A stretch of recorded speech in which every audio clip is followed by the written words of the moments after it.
Hello, welcome back to The Sower, a podcast of the Ciceronian Society.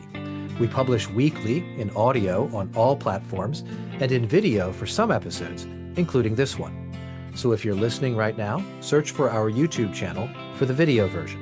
To learn more about our programming to support cultural and civic renewal, please visit ciceroniansociety.org. I'm Chris Anadale, and joining me today to talk about place are Madeleine Austin and Matthew Young. Let me introduce them both. Madeleine Austin lives in Pittsboro, North Carolina. She is a graduate of the Virginia Military Institute and the University of North Carolina, Chapel Hill. When Madeleine's not playing her banjo, she works as an intelligence officer in the U.S. Army Reserves. She also received the Ciceronian Society's 2025 Batchelder Award for the study of place, for which she was interviewed on episode 60 of The Sower. Matthew Young lives on a small farm in Chatham County, North Carolina, with his wife Camille and their 4 children. He's an assistant professor of political theory at Elon University, where he teaches courses spanning the history of political thought and constitutional law. His writing focuses on the difficulties of toleration and civil discourse. His book manuscript draws on 17th century sources to show that toleration is dependent on hope. He holds degrees in political science from Berea College and the University of North Carolina at Chapel Hill. Madeleine and Matthew, welcome to The Sower. Thanks for having us. Yes, thank you. I'm It's thrilled to to see you be both. here. And I see that you're outdoors. Can you begin by telling me about where you are and why? Yes, we're at my house. Matt lives kind of down the road, so we figured might as well be in the same spot if we're going to be having a conversation about Pittsboro and Chatham County. That's great. It makes it at least face to face for two of us, right? If we can't be we can't have the physical proximity all together. As we had, and I saw Madeleine, I saw you not just a few weeks ago at the That's right. conference in Omaha. Matt meeting you for the first time. So what we wanted to do was to talk about place, and I said in prepping for this episode that we could talk both about your particular place, the specific place, everybody's place is a particular place of Pittsboro and Chatham County, and talk also more broadly about place, which is something that I'm sure enters into the research. I know your research, Madeleine, and Matthew, I expect yours as well. So why don't we begin with the intimate and the personal and the particular? Tell me about Pittsboro and about what it's like living in Chatham County, please. Either or both of you. Sure. I can start. I moved here to Pittsboro, or just outside Pittsboro, in 2019. So this is my 7th year here. And before that, I was in Chapel Hill, which is just north of here, for a little bit. And then I grew up in Johnston County, which is 2 counties to the east of here. And so my blood is here in North Carolina. I believe I told you before the episode that I'm a 12th generation North Carolinian. And so I have ancestors who were farming west of here, but about an hour away in the 1690s. And so in a very real sense, North Carolina is home, and it's very hard for me to imagine living anywhere else. I did spend a lovely 4 years in Kentucky for college, but I am one of those rare academic types who has a connection to place and who is able to stay relatively close to home. That I returned to North Carolina for my graduate degree and for a postdoc and now a tenure track job at Elon. So I'm incredibly blessed in that respect. My particular place, Pittsburgh is a small town. It's about 4,000 people and it's a fairly old town in North Carolina. I think was founded in the 1700s, but has remained very small until really the last decade. And the story of the last decade has been rapid expansion and growth. And so we'll talk about that later, I'm quite sure. But it's in a broadly rural agricultural county. We're located near several significant metropolises. We're about a half an hour south of Chapel Hill, 40 minutes south of Durham, and about 40 minutes west of Raleigh, North Carolina. And that has been part of the story of, I think, the development here in Chatham County. Beyond that, what is there to say? My wife and I, we have a small farm. We grow cut flowers and children, as you mentioned. Those are the two major crops. There's a minor crop of vegetables and of ducks. And so we are sort of trying to revitalize actually a small property. The property we bought was in very poor repair, had been very poorly maintained. And I'm finding a lot of purpose, I think, right now and in frustration, but purpose and frustration and the sort of not just resisting the decline, not just resisting a sort of the constant decay, but trying to make headway in reversing decay, right? And so that occupies a great deal of my time when I'm not teaching, is cleaning fence rows and tearing out old rotten posts and going over things that the previous owner of the property did very poorly and trying to do them slightly less poorly this time. For the record, I let it be known that I painted one of their bathrooms. That's my claim to fame, my contribution. So I unfortunately don't have as clear roots really anywhere besides Brooklyn, New York.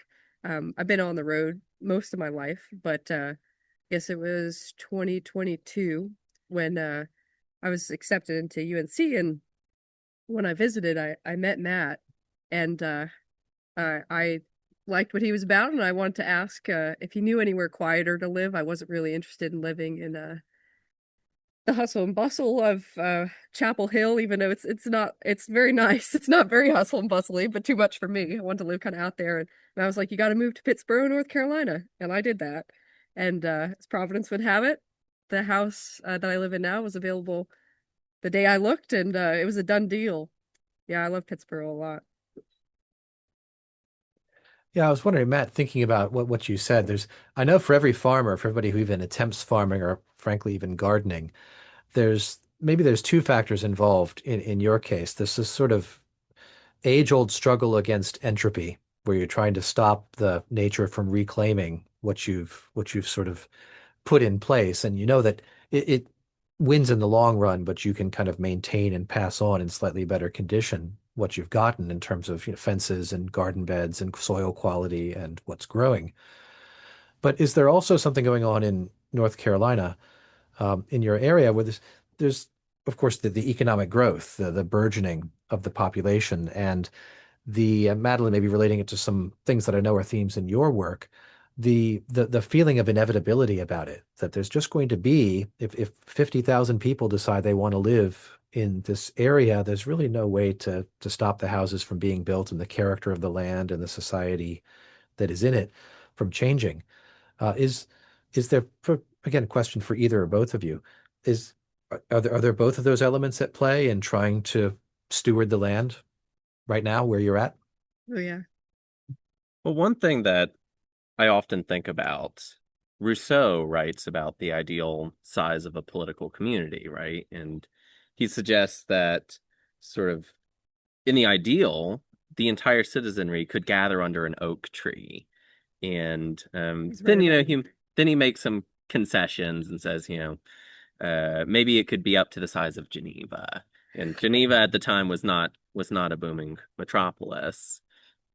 It was a small to mid-sized town. But he talks about in the social contract this sort of tension where if you have a successful political community, people want to have babies and other people want to move there, right? And if you think that, so growth, he thinks, is sort of the inevitable consequence of having a desirable place to live. Other people want to share in that. And of course, we want to share that with other people. It is funny to think about, I grouse about other people moving here, but I moved here at some point, from,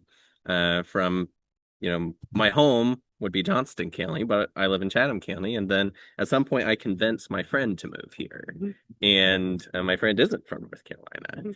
And, so I think there is a sort of inevitability to it. And then the question is like, well, is decline just necessarily baked into our successes? And Plato, I think, had things to say about this as well, or indicates this in the Republic, that if you're very successful, you might end up sort of inevitably losing something of the special character that was attached to the place being smaller.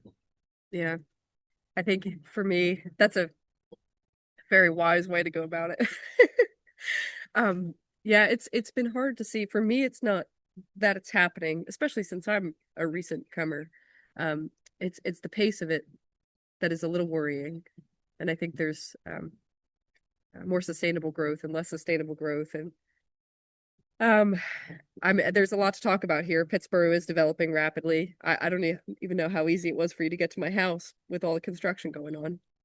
But I'll sum it up. My uh, greatest woe in the story of I think fittedness is really important in development, and having this idea of, if you're building, do it well and do it according to the land. And I think what's happening is there's this cookie cutter formula that's been pressing out from Raleigh. Developers are coming and they're making the same town after the same town, and then they're moving on to the next nice one. Um, and so I drove by and they had, taken down a whole section of woods that was kind of dear to me. And then, but they left these three magnolia trees standing. And I just prayed right there. I was like, that's a good sign. I think that the market is working. They know those are valuable. They know they can't just put those. They'll just adjust their plan a little bit. They'll keep at least the magnolias. If the pines are gone, that's fine. I'm not opposed to, you got to take down some woods to put up some houses. And the next day I came back, all three healthy magnolias felled. I pulled over and cried, to be honest. Oh my gosh. But that about sums it up for me. So maybe I'm more of a curmudgeon than Matt, but I doubt it. Well, you're thinking of Rousseau and the ideal size of a polity again.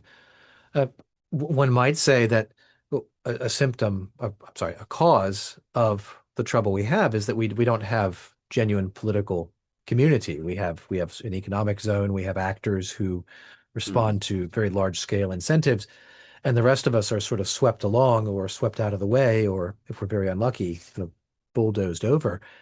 And again, the question that's come up, I think, in a previous conversation with you, Madeline, of agency. How does one maintain one's sense of agency or control over one's life if there's not a political community that can somehow assert itself in favor of Chatham County, the local area, the land? Not that it has to be necessarily, exclusionary and that, only so many people can move here this year, but it, maybe I'm just projecting a bit of my own feelings about this as a rural resident.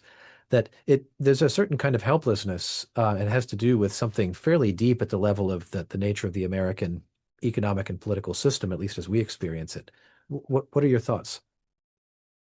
Well, the idea of fittedness, I think, is very important. Just this morning, I actually had a conversation with my mother. I purchased some trees and picked them up from our local native. My wife picked them up from the local native tree nursery this morning, and I took some pictures and sent them to my family members. And my mom asked, she said, "I'm curious, why did you buy an American snowbell instead of a Carolina silver bell? They're two very similar trees in many ways." And my response was, I do want a Carolina silver bell, but this particular tree is going in a low spot in a pasture. We're planting a sort of native hedgerow. And while these two trees, they're related, they're both in the Styrax family. They both look very similar. An American snowbell is a swampy bottomland tree, and a Carolina silverbell is an upland tree. And that wants its soil a little more well drained. You'll sometimes find American snowbell growing with its roots completely submerged. So Mhm. this spot, I need a tree that wants its roots very wet, right? And so even within 5.5 acres, there's a question of fittedness in planting trees. And we recognize, or at least we ought to recognize, and I think farming gives you this sense that plants are not interchangeable, trees are not all interchangeable, and places are not interchangeable. That the tree that I'm planting the beech tree I'm about to plant in front of my house is picked for that specific location, just like the American snowbell I'm about to plant is picked for its specific location. And I think the most corrosive thing about maybe modernity is this I sort of god of frictionless exchange, where things have to be they have to be easily replaceable. They have to be things that can just be swapped, that can be put anywhere.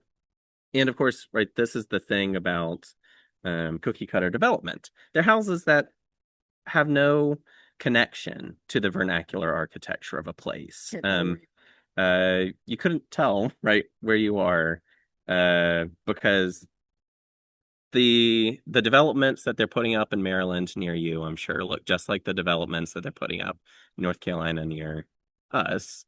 And yeah, so I think that is sort of heart or a big part of the problem is that the market society uh really incentivizes reducing any sort of friction. And you know,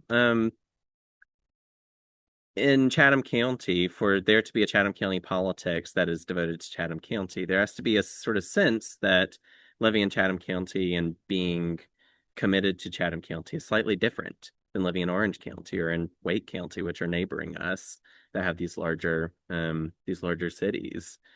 And I don't think we have that. And in some ways, I think the current problems we face, they're symptoms of a much older problem. They're the result of processes that were set in motion a very long time ago to erode local culture, actually.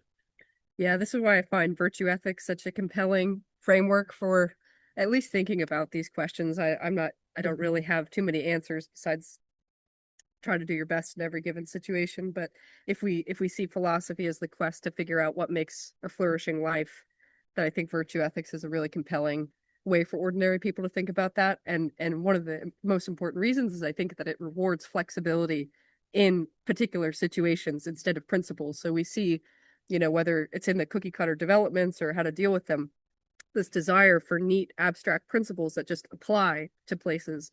And I love the idea in virtue ethics that you can't just cultivate one virtue and be done.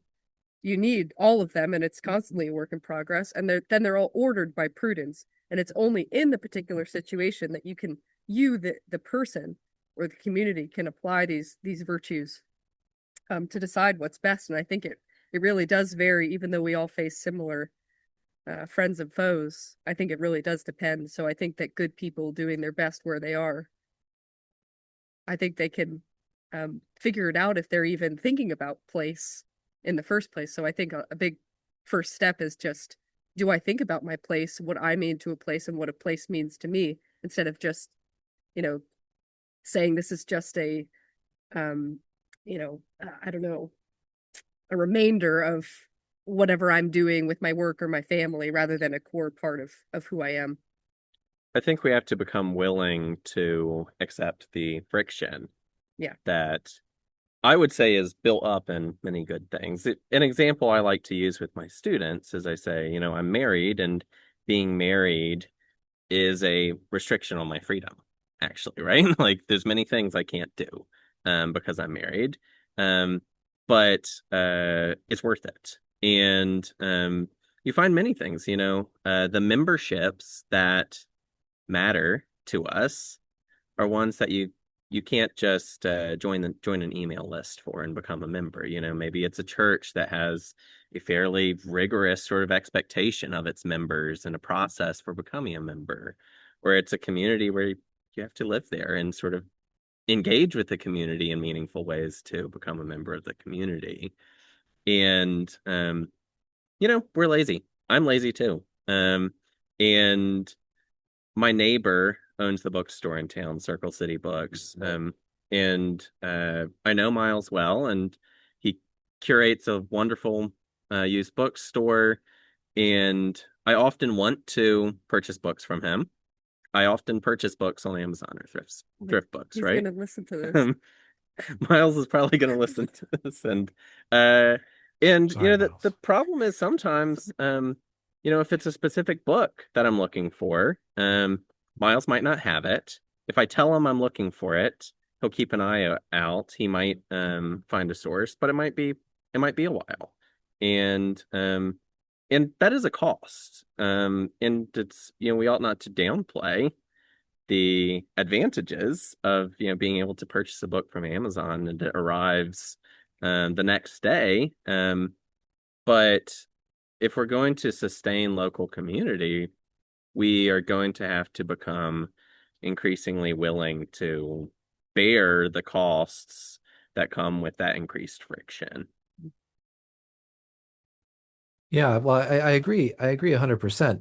I was thinking, of course, when prudence comes up, of course, prudence is the key virtue, right? The virtue of accommodating yourself to the actual character, so perceiving and then accommodating yourself to the actual character of the reality in front of you. That already requires that you are approaching it in a certain kind of spirit. And it strikes me that there's to go back, Matthew, you've mentioned Plato and others before.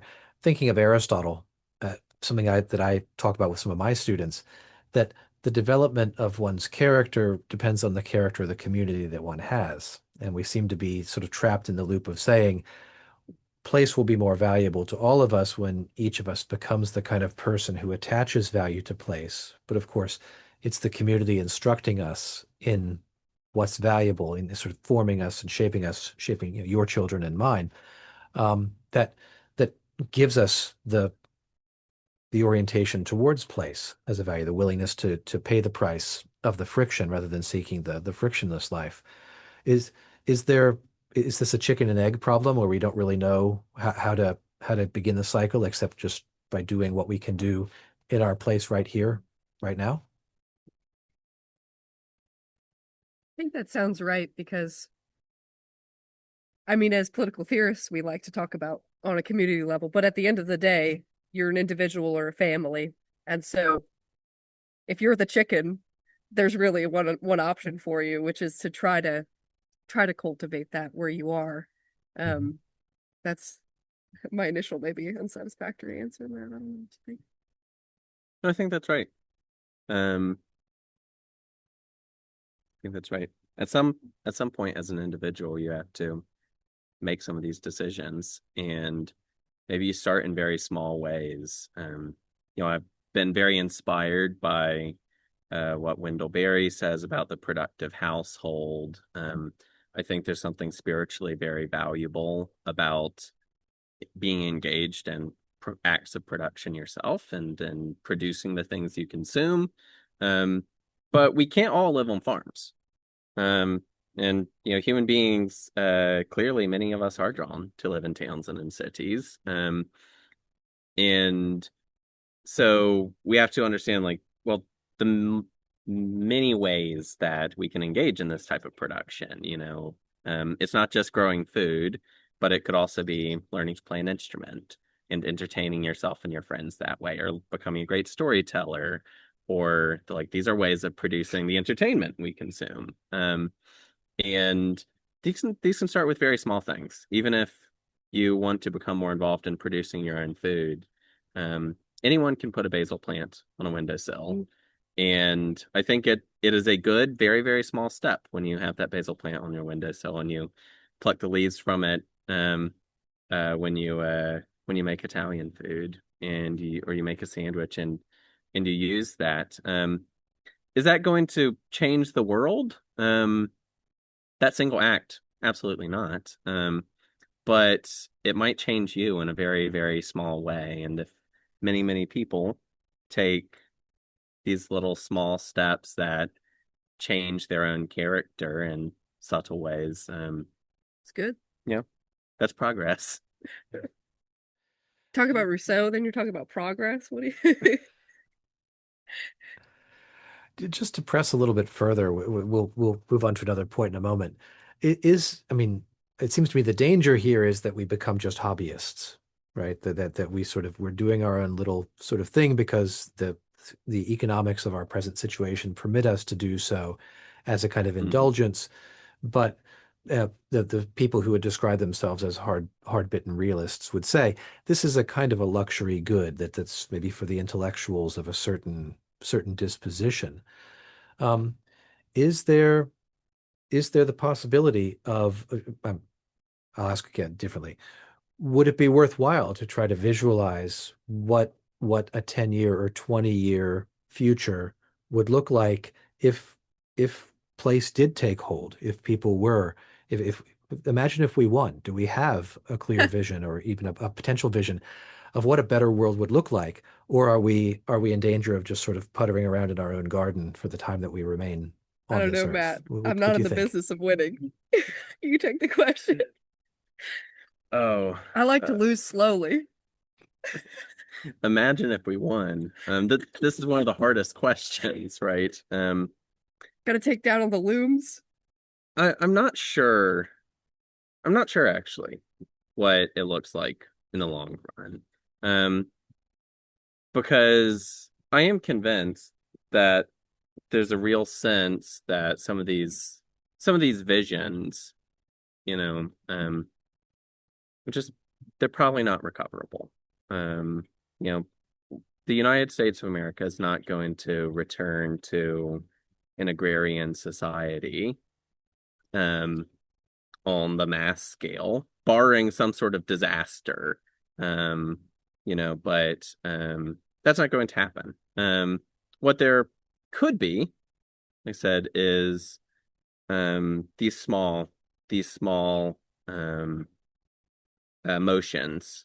Maybe some small local communities really do embrace a land ethic or embrace locality. I think there are places that have promise. I think Pittsboro has promise.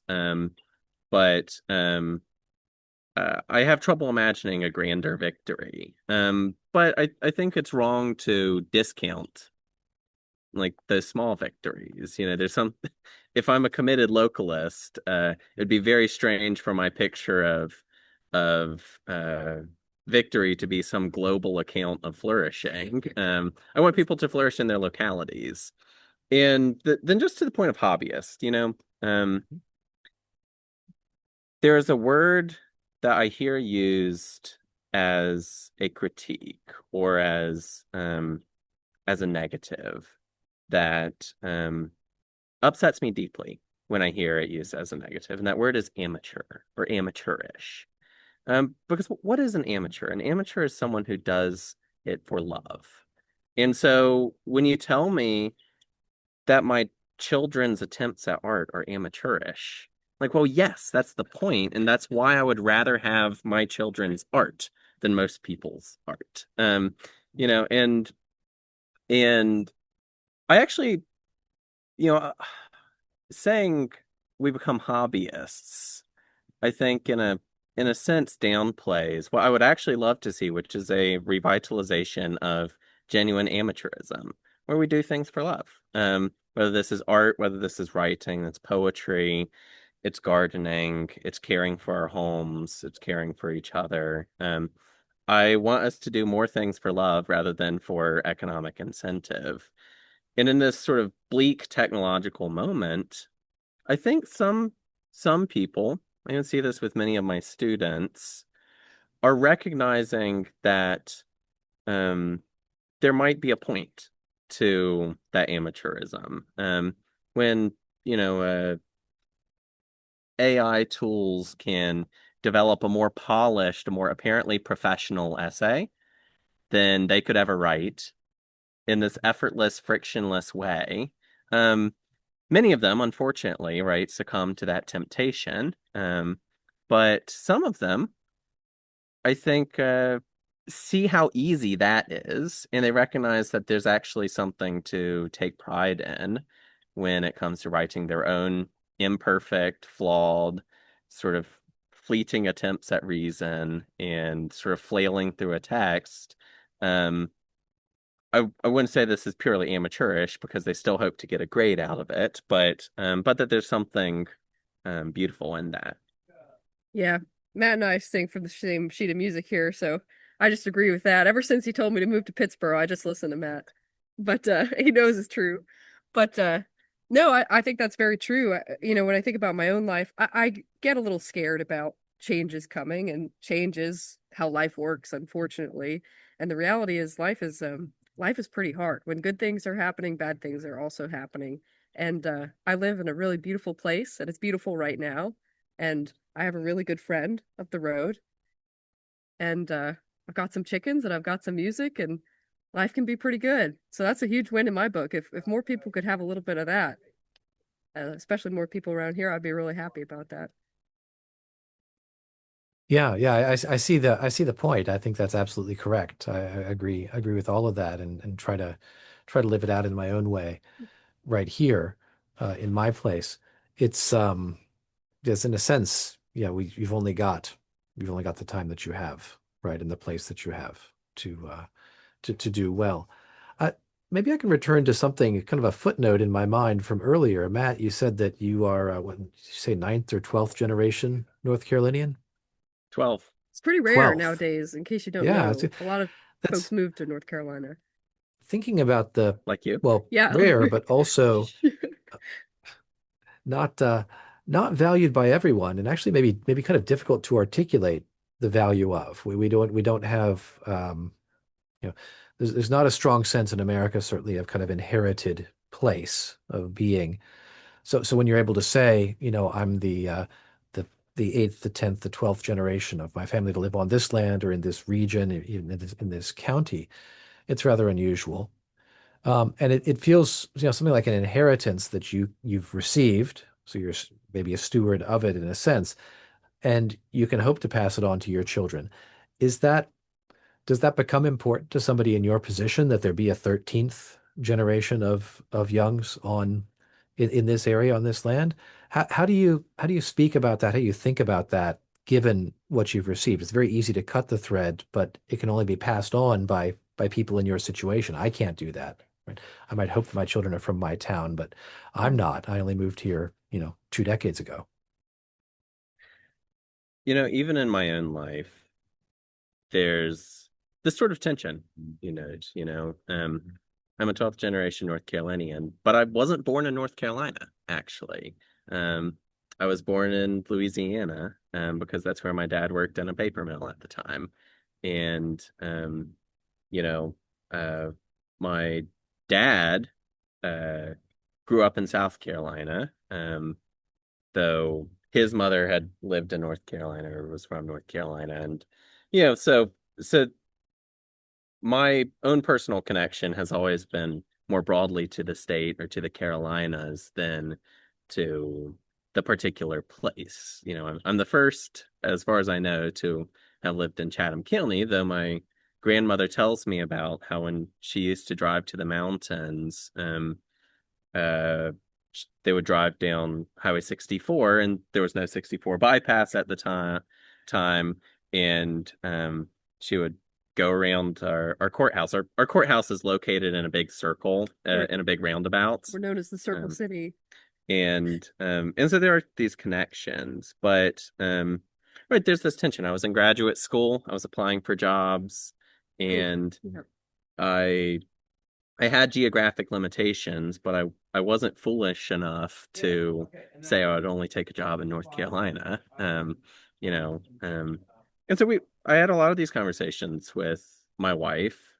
She's from Kentucky, and um, her family roots are fairly deeply in southern Indiana and in Southwest Ohio and Kentucky, and you know, there was a cost to her that her children are not being raised in Kentucky, which was her home. But I get to raise my children in North Carolina, which I think of as my home, and we're in this act of building a home together in a specific place, a specific town or a county that neither of us had a particularly deep connection to in that very particular sense. Um, it does matter to me. Um, and I, I hope my children live here. I hope they live near me. Um, and I'm one of eight I'm one of 8 kids, and all of my siblings are sort of scattered across central North Carolina. And you know, I guess where I'm going with this, even in my childhood, my dad was in the military, then was working in the paper industry as that industry was being gutted uh by the economic and global events of the 1990s. You know, uh throughout the 1990s, my parents moved about every 2 years. And, they were in Florida, then California, then Louisiana, then two different locations in North Carolina. And I did not feel a particularly strong connection concretely to Smithfield, North Carolina, the place that I grew up, because that wasn't really my parents' place either. And so I think what I've been trying to do is take this very strong connection I feel to the state, to the region, and then narrow it down into a very visible, a very concrete connection to a specific location. And so, my property, actually just this morning, we picked up a beech tree. This is the beech tree we're planting in front of the house. And beech trees are slow growing. And the beech tree we have is about 3 feet tall.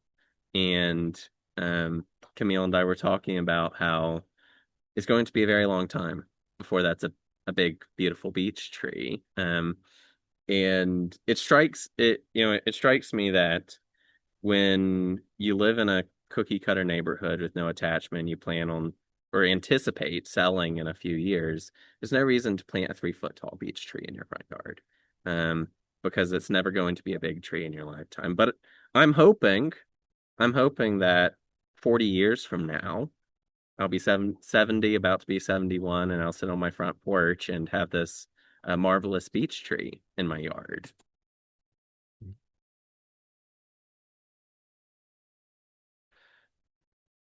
Madeline, any thoughts? Yeah, I think while I was thinking about this, just of particulars, this is kind of a deviation, but one of the cool things about the street where I live, which is my favorite street in Pittsboro, Matt's is a close second, but not quite as good as mine. But I remember I was out on the porch one morning. It's my favorite thing to do, really early, when the sun was coming out when I first moved here, and I heard this sound in the woods. That was a very intense sound. I was like, that can't be a dog. What is that? It was a roar, like a really fierce roar. And it happened over and over again. And it wasn't long before I found out that I live next to a tiger rescue, um, which is a legit rescue, by the way, North Carolina Tiger Rescue. This isn't some theme park. This is where, animals who are rescued from around the country go when they can't live in the wild anymore. And they're a great organization. And I learned that I live next to a pride of lions, and you could hear the male lions chuffing in the morning. Um, his name is Roman. And every morning I hear Roman, and every evening he opens and closes the day like that. And just to think I sit in the porch and listen to the lion, I love that. Now, unfortunately, Roman passed away a few months ago, and the lions kind of have gone silent. There's no other lion there who will chuff, and that kind of happening not too long after the magnolias just makes me very aware that nothing gold can stay, and that goes for every single thing in life on Earth, and just to enjoy it while you have it. Yeah, I'm still kind of haunted by the story of those magnolias. The beech tree is great. The magnolias, I think I'm gonna kind Uh, of yeah. Nick Jones, one of my favorite folk singers, he's got a song called Green to Gray, kind of obscure, so I highly recommend it. And he's got a line in it. I think I mentioned it in my Cicero talk as well, which is all around this country they're changing green to gray. What grows up for a century in a minute you can throw it away. That sticks with me. Yeah, well, there is a kind of asymmetry, right? Of course, yeah, it's a lot of things have to go right. A lot of decisions have to be made correctly to have a long chain of, 12 generations in a single place. And, one decision that goes wrong can change it. I'm thinking here sort of maybe kind of wrapping up thought about our conversation so far, in a sense, all of us are kind of grappling towards a uniquely American way, and maybe even a sort of uniquely American late 20th, early 21st century way of being attached to place. Maybe I would say, I haven't researched this, but it seems to me at first glance that there's this long period of kind of homelessness or placelessness that rises in America from the mid 20th century, from post World War II time, with rapid economic growth, ease of transit, etc., where people would be expected, not just academics, but other people, to travel frequently, to move across country, Hmm. to be distant from their roots. And that after this kind of long period of rootlessness or placelessness, people are trying to put down roots again, but you need to have a new story to tell about that. It can't be the same as the old story. It can't be returning to the ancestral estate, the way you might think of in a novel set in Europe. Does that seem correct? Are we looking for a kind of 21st century American way of valuing and holding place and passing it on? Yeah, I think that's an interesting way to think of it. I look at it as kind of the eternal question, but the details have changed on how one might go about that. I think what's important to recognize in place, you know, Matt has a blessing of roots in this state. A lot of people don't have that, but that's not what place is about. We don't have to idealize. It's a wonderful if you do have that. Um, but I think valuing where you are is important, and I think we can easily think of a place where our ancestors are from, or returning as another type of utopia because we still don't want to face the particulars of where we are. And I think that's a danger because we're not talking about a nostalgia. That's easy to get that kind of critique, but the reality is I think a little more attention to place is good, and when you move away from that, that's not so good. It's a scale. It's not an all or nothing thing, and every single one of us are in a physical place in a body on Earth right now, and valuing where you are is important. I'll return to the marriage analogy. When you see a couple that's been married for 50 years, at some point they were newlyweds, right? Um, and sure, an advantage. There's an advantage if you're born to parents who are committed and lodged in a place and have a community. But many of us don't have that opportunity. And again, right, it's not lost on me that 12 generations ago, a baker in my family tree, left their place where I'm sure they were, well, I think they were one generation removed, and their parents left a place that they probably belonged to for millennia, if not close to. And I think it's easy, especially with academics, right? This is the puzzle about talking about place with academics. Almost universally, academics are people who at some point were willing to make great sacrifices with regards to leaving a place, or make sacrifices with their family or their convictions for the sake of a career and a vocation. And so of course it's oftentimes puzzling, especially in sort of mainstream academia, if you talk about place, if you talk about religion, you're talking to people who have um, very little frame of reference for these as being significant, substantial things that matter, even at a place like Ciceronian, where we're predisposed to caring about this, right? And I think what I would say, right, is if you're without a place, if you're rootless, um, you can always start becoming rooted. The old the old saying is that the best time to plant a tree is 50 years ago, and the next best time is today. And I'm doing a lot of planting trees today on my Making property. up for those magnolias. But right, we're not all lucky enough to to inherit a property full of trees, and we're not all inherit lucky enough to inherit deep roots. But what we can do is start putting down those deep roots today. That's great. That's a fantastic insight. I was thinking as you're talking that there is a certain kind of built-in distortion up to the fact that our academic class, our intellectual class, is full of academics who have this filter, sort of place filtering out filter applied to their training and their, at least their early careers. That's certainly been the case for me as well. Let me wrap up. As beautiful as that was, as a principal statement, let me wrap up by returning to the particular, to Chatham County and to Pittsboro. What's one last thing you guys would like to share about this place and what you love about it? Christine Miller owns the feed store. She's passed it on to her son, Josh Miller, but Christine and David, who are also my landlords, they're wonderful people in the community, and Miles's bookstore. And then what else we're actually a tourist destination back in the day because we have a well, back when springs were a thing. It's owned by like George Washington's son or something. You remember that? What's that? Yeah, I can't remember You get to choose between health and beauty if you come. Yeah, no, I think this is just a beautiful place to belong. Yeah. And I love the little road I live on. That Miles, who owns the bookstore, is on my road, and there's a lovely little outbuilding on my property. It's really the only lovely outbuilding. But Miles built it, Very well actually. 30 years ago. About 30 years ago.